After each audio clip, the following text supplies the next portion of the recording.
तो आज जो हम पढ़ने जा रहे हैं उसमें हमें ये देखना है, पिछले लेक्चर में हमने ये देखा था कि कैसे हम लोगों ने जो है ऑक्टल संख्या को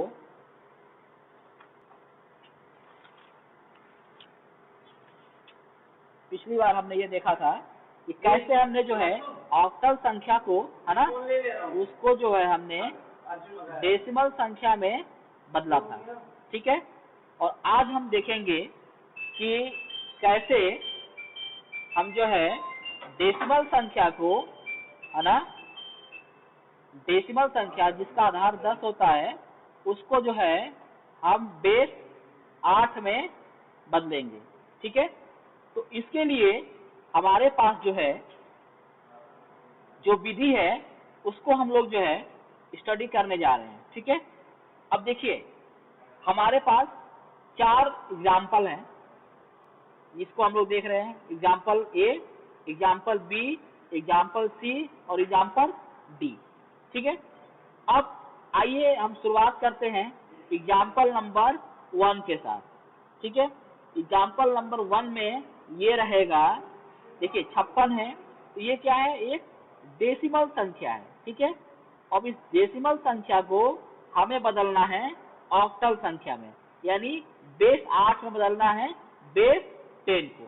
ठीक, चलिए अब हम इसका जो है प्रोसेस देखते हैं।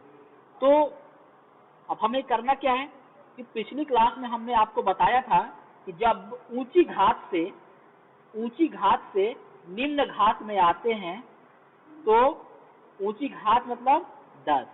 ठीक है, 10 से हम आ रहे हैं किसमें, 8 में, तो जब भी ऊंचे से नीचे में आते हैं तो हम भाग देते हैं।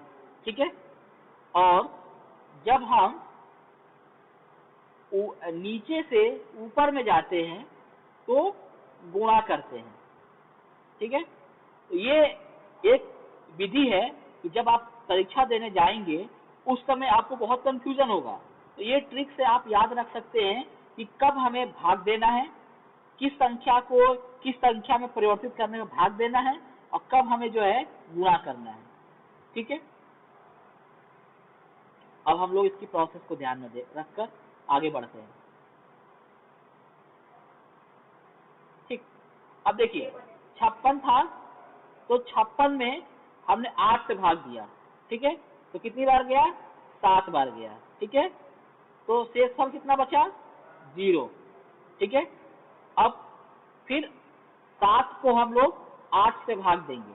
ठीक है, तो जब 7 को 8 से भाग देंगे तो 8 का पहाड़ा 7 बार तो जाएगा नहीं, तो क्या करेंगे, तो इस 7 को यहाँ पे लाकर और यहाँ पे 0 लिख देंगे। ठीक है, क्योंकि भाग तो जाएगा नहीं, क्योंकि 8 एक बड़ी संख्या है और 7 जो है एक छोटी संख्या है। ठीक है, तो अब हमारे पास जो है हमारा जो कन्वर्जन जो आया 56 का, वो डेसिमल संख्या जो 56 है उसका कन्वर्जन आया 70। ठीक है, बेस 8। ठीक है, यानी डेसिमल संख्या को हमने जो है ऑक्टल संख्या में कन्वर्ट कर दिया। यानी हमारा कहने का यहाँ पे तात्पर्य यह है कि जो 56 हमारा डेसिमल संख्या होगी उसको अगर हम कन्वर्ट करते हैं ऑक्टल में तो वहां पे उसका मान 70 हो जाएगा। ठीक, यहाँ पे अगर आपको कोई दिक्कत हो, ना समझ में आया हो तो आप पूछ सकते हो, नहीं तो हम लोग आगे चलेंगे। और इसी तरीके से जो अन्य एग्जाम्पल हैं, जो एग्जाम्पल बी है, जो एग्जाम्पल सी है और जो एग्जाम्पल डी है, यहाँ तक तो अभी इस थ्योरी के अनुसार, इस नियम के अनुसार यहाँ तक कर सकते हैं। जो ये नियम है उसको हम लोग आगे देखेंगे, तो यहाँ तक आपको जो भी दिक्कत है वो आप लोग जो है पूछ सकते हैं।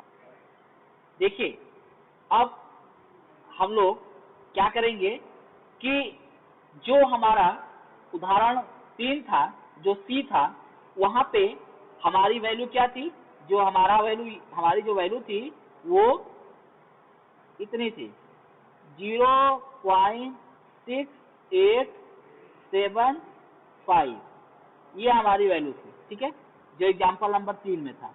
अब अभी तक तो हमने ये देखा कि जो बिना दशमलव वाली संख्या थी हमारे सामने 56, ठीक है, 56 हमारे सामने जो संख्या थी, इसको हमने डेसिमल से ऑक्टल में कन्वर्ट किया, ठीक। अब हमें क्या करना है कि जो दशमलव वाली संख्या है उसको जो है डेसिमल से हमें ऑक्टल में कन्वर्ट करना है, डेसिमल से हमें ऑक्टल में कन्वर्ट करना है, ठीक है। तो चलो अब देखते हैं इसका क्या प्रोसेस है। तो पिछली क्लास में हमने आप लोगों को एक चीज बताया था, ठीक है, कि दशमलव में जब भी हम काम करते हैं उसमें हम मल्टीप्लिकेशन ही करते हैं। पिछली संख्या में जो बाइनरी संख्या थी उसमें हमने 2 से गुणा किया था, और यहाँ पे हम जो करेंगे वो 8 से करेंगे, ठीक है। बहुत हद तक मिलता जुलता प्रोसेस है, ठीक। तो देखिए अब हमने जो दशमलव वाली संख्या है उससे 8 से गुणा किया तो इतना आ गया, ठीक है। उसमें क्या करेंगे, दशमलव के बाएं वाली संख्या को उसी तरह रहने देंगे और दाएं वाली संख्या को कैरी कर लेंगे, ठीक है। एक बार और ध्यान दीजिए, इस दशमलव वाली संख्या को हम 8 से गुणा करेंगे, जो भी आएगा उतने स्थान बाद दशमलव लगाएंगे और उसके बाद दशमलव के दाएं वाली संख्या को कैरी कर लेंगे, मतलब बाहर कर लेंगे, ठीक है। और बाकी जो बाएं वाली संख्या है उसमें फिर 8 से गुणा करेंगे, ठीक है। तो देखिए फिर 8 से गुणा करेंगे इसमें, तो देखिए अब दशमलव की ये बाएं वाली संख्या बची है, दाएं वालों को हमने क्या कर लिया, कैरी कर लिया। और दाएं में क्या था हमारा, ये 5 था, ठीक है। तो दाएं वालों को हमने कैरी कर लिया और बाएं वालों को हमने क्या कर दिया, अपने पास रख लिया, उसको क्या कर दिया, गुणा करने के लिए उसको साइड में कर लिया, ठीक है। तो अब देखो जब हमने साइड में कर लिया फिर उसको 8 से गुणा करेंगे, तो उसको 8 से गुणा कर लिए तो हमारे पास क्या आ गया, ये हमारे पास ये आ गया, ठीक है। तो जो दशमलव के दाहिने साइड होगा उसको हम लोग कैरी कर लेंगे, बाकी बाएं साइड वाले को क्या करेंगे, उसको हम लोग फिर 8 से गुणा करेंगे। लेकिन एक चीज और हम यहाँ पर ध्यान में रखेंगे कि अगर बाएं साइड में अगर 0 आ गया, बेटा आप कोई extra activity on the screen perform मत करिए, ठीक है। राहुल शर्मा मैं आपको बोल रहा हूं, अगर कोई डाउट हो तो आप क्वेश्चन राइज कर सकते हो, ठीक है। और जब क्लास चल रही है तो no activity, no creativity on the screen, ठीक है। तो दो दशमलव के जो दाएं साइड है उसको जो है, क्योंकि 0 आ गया तो दशमलव के अगर दाएं साइड अगर 0 आ गया तो आपको अब गुणा नहीं करना है, क्योंकि आपने 4 को कैरी कर लिया है, ठीक है। तो इस आधार पे हम ये कह सकते हैं कि अब जो